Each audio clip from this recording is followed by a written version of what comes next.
ꯃꯌꯥꯝꯕꯨ ꯑꯍꯥꯟꯕꯃꯛꯇꯗ ꯏꯀꯣꯛꯅꯅ ꯈꯨꯔꯨꯝꯖꯔꯤ ꯑꯃꯗꯤ ꯇꯔꯥꯝ ꯅꯣꯛꯆꯔꯤ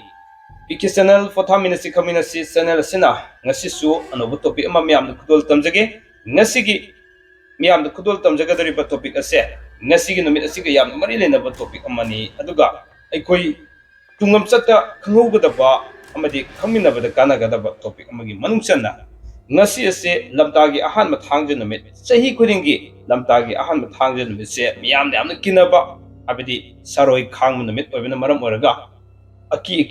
numidangi matamda ui hadune koina angang oringi matamde hona tanaramba numit amani haitare adu hairiba lamtagi ahanba thangje numit se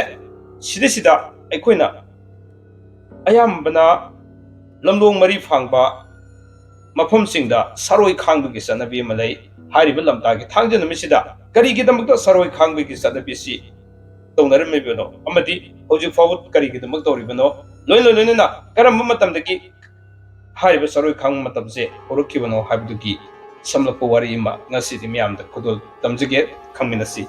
ꯇꯁꯦꯡꯅ ꯍꯥꯏꯔꯤꯕ ꯁꯥꯔꯣꯏ ꯈꯥꯡꯕꯁꯦ ꯏꯕꯨꯙꯧ ꯄꯥꯈꯪꯕ ꯃꯇꯝꯗꯒꯤ ꯍꯧꯅ ꯍꯥꯏꯔꯤꯕ ꯁꯥꯔꯣꯏ ꯈꯥꯡꯕꯒꯤ ꯆꯠꯅꯕꯤꯁꯤ ꯂꯩꯔꯝꯃꯤ ꯍꯥꯏꯕꯒꯤ ꯋꯥꯔꯤꯗꯨꯅꯤ ꯉꯁꯤ ꯃꯤꯌꯥꯝꯅ ꯈꯨꯗꯣꯜ ꯇꯝꯖꯒꯗꯧꯔꯤꯕꯁꯤ ꯑꯗꯨꯒ ꯍꯧꯖꯤꯛ ꯐꯥꯎꯕ ꯁꯥꯔꯣꯏ ꯈꯥꯡꯂꯤꯕꯁꯤꯅ ꯁꯥꯔꯣꯏ ꯈꯥꯡꯕꯒꯤ ꯆꯠꯅꯕꯤꯁꯦ ꯑꯩꯈꯣꯏꯅ ꯂꯝꯇꯥꯒꯤ ꯊꯥꯡꯖ ꯅꯨꯃꯤꯠꯁꯤꯗ ꯑꯍꯧꯕ ꯑꯃꯁꯨꯡ ꯑꯔꯣꯏꯕ ꯊꯥꯡꯖ ꯅꯨꯃꯤꯠ ꯍꯥꯏꯇꯥꯔꯦ ꯂꯝꯇꯥꯒꯤ ꯁꯤꯗꯩꯁꯤꯗ ꯀꯔꯤꯒꯤꯗꯃꯛꯇ ꯁꯥꯔꯣꯏ ꯈꯥꯡꯂꯤꯕꯅꯣ ꯍꯥꯏꯕꯁꯦ ꯉꯁꯤꯒꯤ ꯇꯣꯄꯤꯛ ꯑꯁꯤꯅ ꯑꯩꯈꯣꯏ ꯈꯪꯃꯤꯟꯅꯍꯧꯕꯒꯤ ꯇꯥꯟꯖꯥꯗꯨ ꯂꯧꯃꯤꯟꯅꯁꯤ ꯑꯩꯅ ꯍꯥꯏꯖꯔꯛꯄ ꯃꯇꯝꯗ ꯁꯣꯏꯈꯤꯕ ꯂꯥꯟꯈꯤꯕ ꯌꯥꯎꯔꯒꯁꯨ ꯉꯥꯛꯊꯣꯛꯃꯤꯟꯅꯗꯨꯅ ꯑꯩꯈꯣꯏ ꯈꯨꯗꯤꯡꯃꯛ ꯍꯦꯟꯅ ꯆꯨꯝꯊꯣꯛꯃꯤꯟꯅꯗꯨꯅ ꯈꯪꯃꯤꯟꯅꯕꯒꯤ ꯇꯥꯟꯖꯥꯗꯣ ꯂꯧꯃꯤꯟꯅꯁꯤ ꯍꯥꯏꯕ ꯋꯥꯐꯝꯁꯦ ꯊꯝꯖꯔꯒ ꯈꯨꯗꯣꯜ ꯇꯝꯖꯒꯦ ꯂꯝꯇꯥꯒꯤ ꯊꯥꯡꯖꯗ ꯁꯥꯔꯣꯏ ꯈꯥꯡꯕ ꯃꯤꯠꯌꯦꯡ ꯇꯥꯃꯤꯟꯅꯁꯤ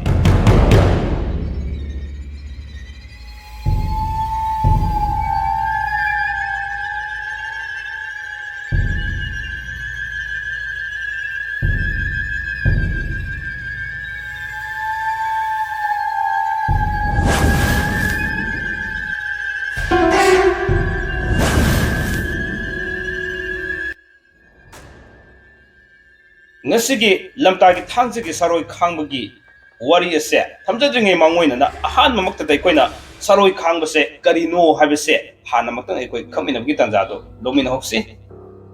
puyagi matungina saroi khangba habese maikai ngakpa lai yakhamloi mapal aduga lai nura taret asina singba makoina lusingba umang lai saroi umphuma thoida leipaki yai phanabgi damak aduga khungi wathok lanthok amasung asi ana jingba sidagi ngakthok pinanaba makoigi masinjak bijepi thak tobo adubu saroi khangba haiduna kawi haiduna asumna thambirami adu hairiba saroi khangba se hayingai gi matamdagi hauna pakhangbagi matamda saroi khangba horakibagi samlapu wari ado ngasi amuk miyamda tol tabjarage larimbi mayamna awang kobru singondagi hibu honduna achobu ipakpo lalaga nongpok leihou sing haina khangnariba nomaijing singda thungki layamna nongdon pakna wanglaba nongpok leihou singbo thugaiduna ipak isauda thadaki asumna thadarakpana mamithangda ising kangtharaktuna malem leisa forki leisa forko ubada harauduna layam singna singgi leibakpo chairaduna harau mathoi karingai matamda saroi ngaroi singna Otsilakuna nauna leisa fawa akangba lamduda yung kay saduna leithokki saroi ngaroi singi mabuk phatabasi ubada layamna tathiraduna saroi ngaroi singa lan thengnaki mathang numit kayani marom lan soknaraba matungda layamna lan adu ngamki saroi punamakpo tanthokki makoigi mayum makai punamak mai thadokki aduga layamna nauna malem leisa farakpaduda kuling naba sem saki lan ngambagi nungaiba phongdoktuna layamna harau kumai kayamaram tawduna sanaki matang sida lan ngambagi nungaiba phongdokpa asida landa maithi khraba saroi ngaroi singna amuk hanna mabukta tathiba poktuna matam sangna yengthina krabadi layamna khusem lesembada akaiba kya tholakpa yai haiduna khalluduna saroi ngaroi singbo pelhanlaga makoiga channa yananaba maram khanba horki saroi ngaroi singbo them noduna makoigi pifam thokpa saktha piduna makoibo khangdok e layamgi matauksida peladuna makoisu layamgi harau kumai aduda harau tayaminaki layamna harau mathel ama oina lamlen lamdai pung kangpokpida layamga saroi ngaroi singa sagol kangjai sanaki masida marjitsu layam amadi saroi ngaroi singa loinana sagol kangjai sanaminaki layamna saroi ngaroi singidamakta penanaba haiduna makoigi pifam thokpa sakha piduna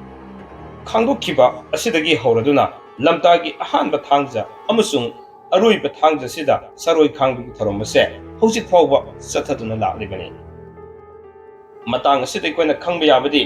yalangoidagi hauna lairembi taretna saroi khangba ase haurakibani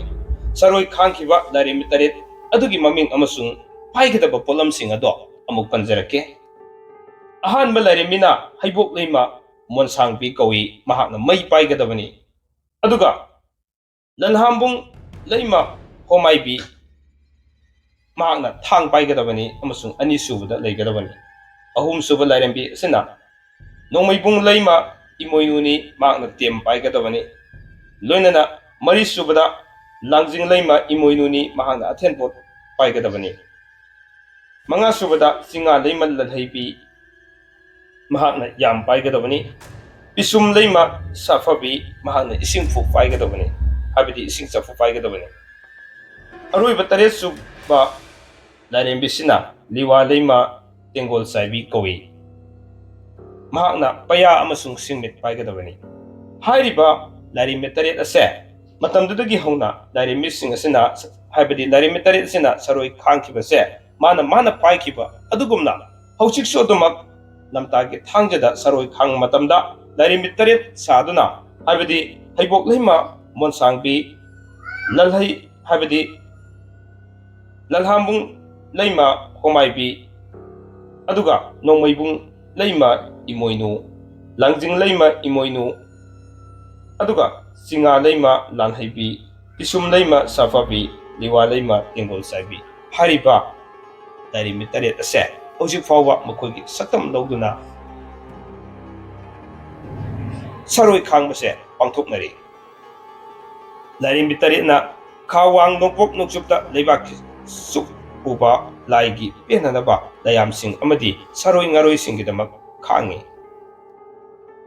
kulgina kuldugi leikaidugi yaipanabagidamak lairembi taretna tawkiba matawbu tamduna kuldugi ima ibel singna lamdong ahum phangbada saroi khangi asum tawna maruiba amana leibaki ningthongna leibaki yaipanabagidamak maikai marida saroi khangi saroi khangbada kari polam sangi habado adusum panjaramge singju tummorok pukyu wayu cheng yensang napi aduga akatsen habidi dakina hariba singse changani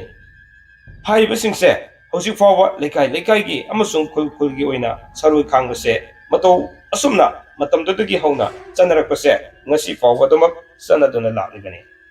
asumna saroi khangbagi haurakibagi warise asumna koina dumak mamangai matamdagi hauna thambiramba wari mate ase atang aswaida tensinjage mathangi namita saroi khangbase mato karamna khangi habado aroiba lamtagi thangchin namita video coverage tawjere harga mayamda damak kudol tamjarake ngasigi damaktadi tamjariba wari mate ase matang aswaida tensin janabagi tanjada lawjage mayamna loiba fawba tabiba madi miyeng tabibagi damak apkailitana thagajari lo khara thungmana konjen su kitang nungaijade recording lawbada aduna mayamna adamak mapung phana tabibagi damak apkailitana thagajari haba wafamdi thamjaraga punamakpu kainanaba yahtang nijari pinabirasi kanglai pakna yaifare